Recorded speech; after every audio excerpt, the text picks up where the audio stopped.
Dzień dobry, serdecznie witam w Instytucie Dendrologii Polskiej Akademii Nauk w Kurniku, placówce naukowej powstałej w 1933 roku.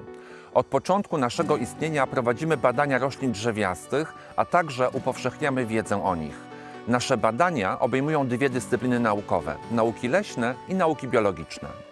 Zapraszam do wysłuchania serii krótkich wykładów przygotowanych przez naszych pracowników w ramach projektu pod tytułem Klimat na bioróżnorodność. Dzisiejszy wykład wygłosi pan profesor Daniel Chmura z Zakładu Genetyki i Interakcji Środowiskowych. Z wykładu dowiemy się m.in. w jaki sposób drzewa przystosowują się do warunków środowiskowych panujących w ich otoczeniu oraz dlaczego utrzymanie zmienności genetycznej jest ważne dla zapewnienia ich zdolności adaptacyjnych do zachodzących w środowisku zmian. Populacje drzew zajmujące określone obszary na kuli ziemskiej są przystosowane do warunków swojego otoczenia. Jednak zmiany klimatu związane głównie z ociepleniem, ale także ze zmianami w rocznym rozkładzie opadów, następują w tempie tak szybkim, że populacje mogą nie nadążyć z przystosowaniem się w sposób naturalny. To natomiast wiąże się z ryzykiem zamierania drzew i rozpadu drzewostanów oraz zmian w składzie i funkcjonowaniu naturalnych i zagospodarowanych ekosystemów leśnych. Część z tych zagrożeń jest związana z oddziaływaniem różnych organizmów, które osłabiają lub zabijają drzewa, a które jednocześnie same podlegają wpływom zmian klimatu. Zwiększona intensywność tych oddziaływań może dodatkowo utrudniać naturalne przystosowanie populacji drzew do szybko zachodzących zmian klimatu. Terminy przystosowanie i adaptacja często są stosowane zamiennie.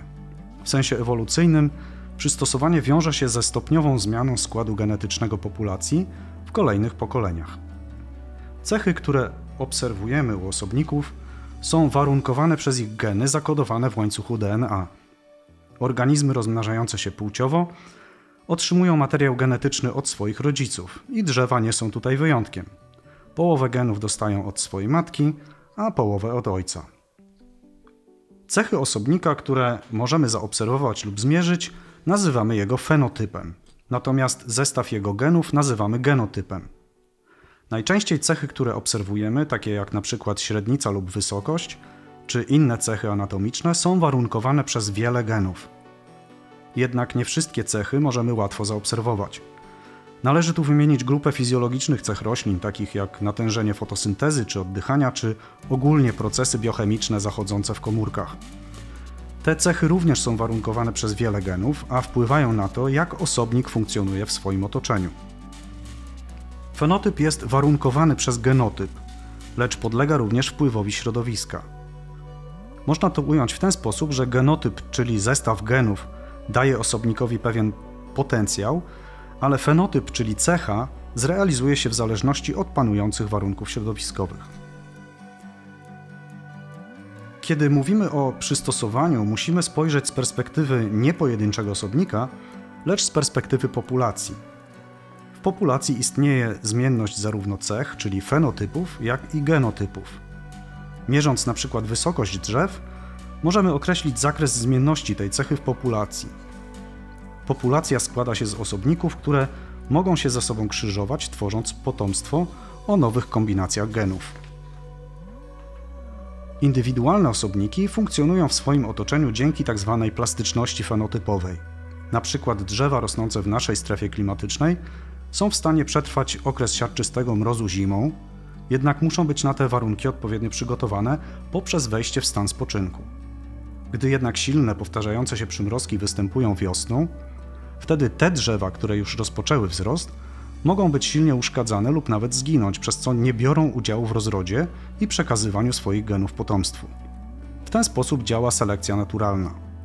Czyli selekcja naturalna, oddziałując na fenotypy, wyklucza pewne osobniki z rozrodu, a więc wpływa na skład genetyczny przyszłych pokoleń. Dlatego ważne jest utrzymanie zmienności genetycznej w populacjach dla zapewnienia ich zdolności adaptacyjnych, a w szerszej perspektywie także dla zachowania bioróżnorodności. Poprzez działanie naturalnej selekcji populacje drzew przystosowują się do swojego otoczenia. W odległych od siebie populacjach danego gatunku presja selekcyjna wywierana przez warunki środowiska jest różna. Na przykład w pewnych miejscach jest zimniej, a w innych cieplej. Często nie zachodzi też między takimi populacjami intensywna wymiana genów poprzez pyłek i nasiona, co prowadzi do powstania różnic między nimi na poziomie genetycznym. Jeśli porównamy różne drzewostany tego samego gatunku pod względem jakiejś cechy w ich naturalnych warunkach występowania, to możemy stwierdzić, że znacznie się różnią między sobą. Jednak pamiętajmy, że część tych różnic może być warunkowana przez wpływ środowiska. Aby ten wpływ określić, z pomocą przychodzą doświadczenia proweniencyjne. Jest to rodzaj doświadczeń polowych, w których populacje pochodzące z różnych obszarów przenosi się w inne warunki środowiska, przy czym wszystkie populacje sadzone są w tych samych warunkach. W ten sposób w ogólnej zmienności między populacjami redukuje się element wpływu środowiska. Takie powierzchnie mogą, a nawet powinny być powtórzone w kilku lub kilkunastu lokalizacjach, najlepiej jak najbardziej różniących się między sobą, np. klimatem czy warunkami glebowymi. Przykład, który tutaj pokazuję, dotyczy doświadczenia z sosną zwyczajną. Sosna jest powszechnie znanym gatunkiem o ogromnym zasięgu geograficznym. Do tego może rosnąć w bardzo różnych warunkach, od suchych wydm po tereny bagienne. Jest więc gatunkiem bardzo plastycznym. W ramach tego ogromnego naturalnego zasięgu poszczególne populacje sosny zajmują obszary o bardzo zróżnicowanych warunkach środowiskowych, w tym różniących się klimatem. Omawiane tutaj doświadczenie obejmuje 20 populacji sosny zwyczajnej z europejskiej części jej zasięgu. Dysponujemy danymi z pomiarów na 2 powierzchniach doświadczalnych, na których rosną wszystkie te populacje, w kurniku oraz w supraślu.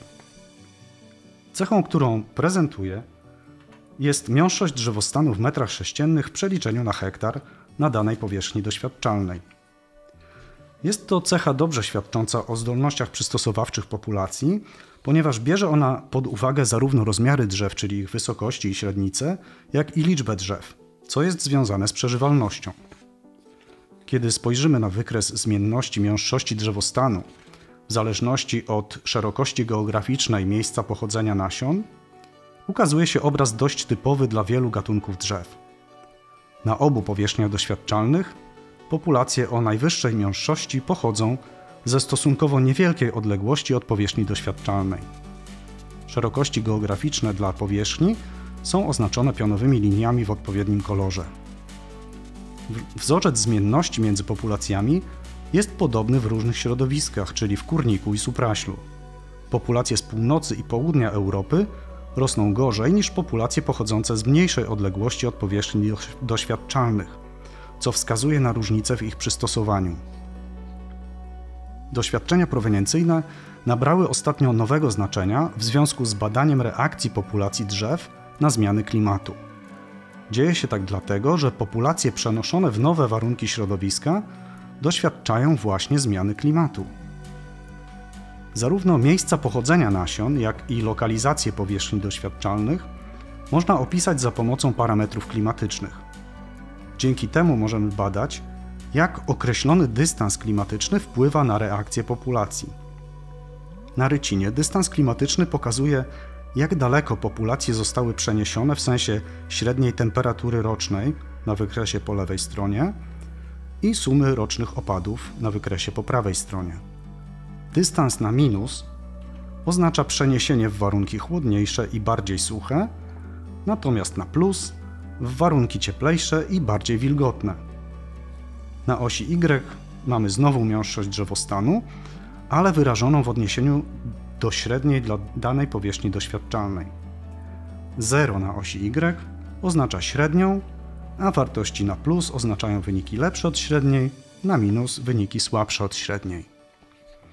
Z tego wykresu widzimy, że przeniesienie populacji sosny w warunki cieplejsze i bardziej suche powoduje generalnie zmniejszenie produkcyjności drzewostanu. Jest to niepokojące, biorąc pod uwagę prognozowany kierunek zmian klimatycznych, czyli właśnie ocieplenie i intensyfikację występowania susz. Wskazuje to na możliwe problemy z przystosowaniem istniejących populacji sosny do zmieniającego się klimatu.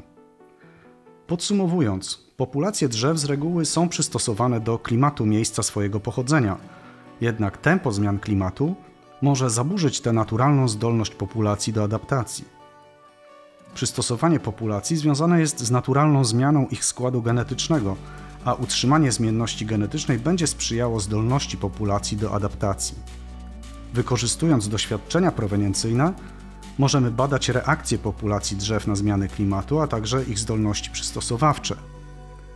Wiedza uzyskana w tych doświadczeniach pomoże nam lepiej przygotować się na skutki zmian klimatu oraz wspomagać naturalne zdolności adaptacyjne populacji drzew, a w konsekwencji także zachowanie bioróżnorodności.